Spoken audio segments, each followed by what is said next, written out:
Physics. Who remember this particular book called The Life Changer?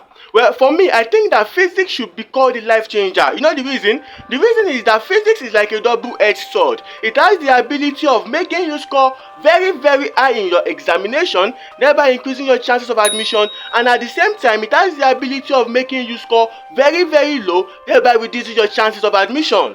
It has been discovered that many aspirants lose their chances of getting admission simply because they had a low score in physics. But don't worry, in this video, I am about to give you 5 powerful tips that would help you become better at physics. The 5 powerful tips are simply m squared, u squared, v. If you can follow these 5 powerful tips, you are going to get better at physics, whether you are struggling with physics or even if you already love physics. Hello, you are welcome at this point to this channel. If this is your first time, I am Everest Ajay and a medical student of the University of Nigeria. On this particular channel, I drop educational videos.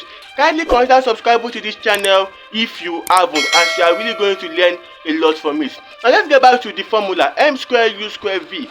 Now the first m here means material. You would agree with me that nobody was born a physicist. For you to have a good mastery of the subject matter, you've just got to learn it. That is just the blunt truth here. Okay, you would also agree with me that a farmer cannot make heaps of sand using an axe. It's not possible. For a farmer to make heaps of sand, the farmer has got to use the right tools. In the same vein, if you want to have a good mastery of physics, it is also very vital that you do what? That you also make use of the right tool, which is the right material in this case.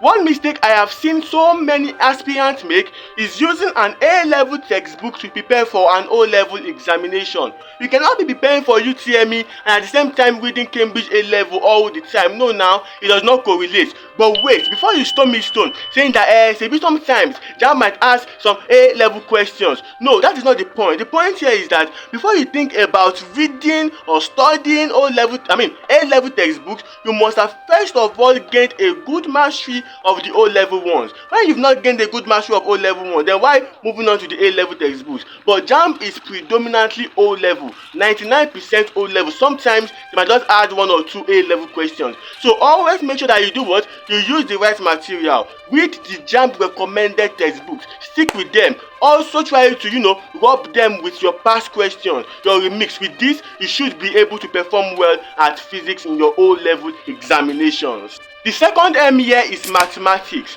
Physics is a subject that requires lots and lots of calculations. If you do not understand the basic concept of mathematics, such as algebra, trigonometry, geometry, then of course you might have problems solving some physics questions. So one reason you might have problems with physics might be because of your mathematical skills. If that is the problem, try and improve on it. Let's now move over to the U squared. The first U here means understand the concept. See, let me tell you something. You might know how to solve basic mathematical operations and still fail a physics question. For instance, let's look at this particular question now. A stone of mass 10 kg is thrown up into the sky with a velocity of 20 meters per second. Calculate the time taken for this stone to reach its maximum height. Now, of course, you know that the formula you are going to use is V is equals to U plus dt. Fine, but for you to solve this question correctly, there are some basic concepts you need to understand. Number one is that the velocity of this stone at that highest point in question is actually going to be 0. What is the concept here? The concept here is that if I throw a stone upwards now with that 20 meters per second, acceleration due to gravity begins to reduce the speed or the velocity of this stone. From that 20 meters per second, the speed begins to reduce to 15, 10, 5 until that particular stone gets to its highest point of what? Of motion. At that particular highest point of motion now, the velocity becomes what? 0. So if you do not know that your V is going to be 0, if you do not understand that particular concept, of course, you are going to have problems solving that, even though you know that normal is V, V plus GT. You know the formula, you know how to solve the mathematics, but because you lack a good understanding of the concept now, you are going to fail that question. Okay, not even only that, another concept you need to understand here is that your acceleration due to gravity, G, is going to be negative.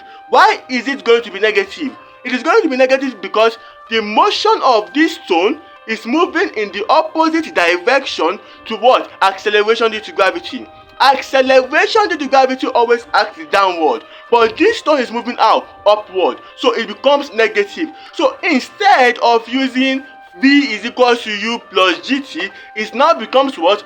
V is equals to U minus GT. That plus changes to what? To minus, understanding what? The concept. So in order to correctly master or have a good mastery of physics, it is very important that you do what? That you understand the concept. Physics is very conceptual. That is the first U.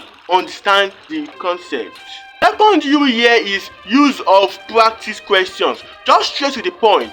If you want to gain a good understanding or mastery of physics, then you've got to practice questions, practice questions, practice questions. There are no two ways on it. You just have to practice questions. Your ability to solve questions correctly will actually go a long way in helping you, understand physics better. So practice questions, very, very vital.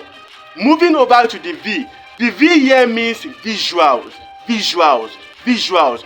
Using visuals in your study of physics will really go a long way in helping you. For instance, if you have problem trying to understand Fleming's left hand rule, when the forefinger, the index finger, the thumb by head mutually perpendicular with the forefinger pointing in the direction of the field, if that thing is not something that you can easily understand, if you have problem understanding topics like that now, one thing that can actually help you just by using visuals, just go to YouTube video, type Fleming's left hand rule. Then you see series of videos that have actually demonstrated how those things, how you can actually twist your fingers to give you what? The Fleming's left hand rule. Oh, if this is pointing in the direction of the field, this and that and that and this. You get the point now. Fine. So always try to use visuals. You can try and watch YouTube videos. They are all available for you. I am very sure you enjoyed watching this YouTube video. If that is the case, kindly like this video. By liking it, you are joining our YouTube community and also subscribe to this channel. And I also want to know in the comment section, which of these M square U square V do you think applies to you? Is it the first M, the second M,